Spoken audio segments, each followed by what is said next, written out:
Hello guys, my name is Andro Charlidio Aprilyan Sitinjak. I come from class 9A. My absent number is 6. Today I will tell you about the story. The title is Sangkuriang.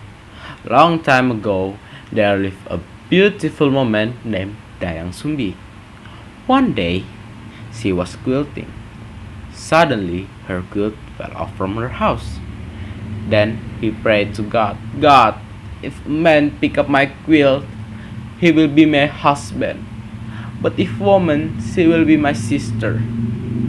Then a male dog picked it up. For keeping her word, she married him and called him Tumang. She gave birth to a baby, named her Sangkuriang, but he never told him who his father was. One day, Sangkuriang and Tumang was hunting in the forest and he found nothing. He blamed Tumang for his failure and killed him. When Dayang Sumi know that, she is very angry and hit Sangkuriang's head with a big spoon and asked him to go away from that house. Many years later, Sangkuriang found a house in the forest with a beautiful lady who was inside. The lady, Dayang Sumi, recognized him as Sangkuriang. He fell in love without knowing that she is her mother. He forced to marry her, but Dayang Sumi could not accept that because they were mother and son.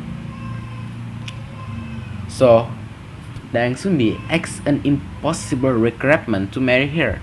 He must make a big boat this one night and must be finished by dawn. Sangkuriang accepted because he was helping by the power of spirit. When the boat almost done,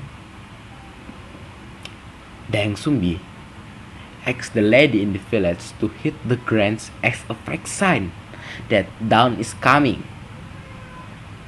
The spirit is run away from that boat and Sangkuriang failed to make the boat this one night. Sangkuriang very angry.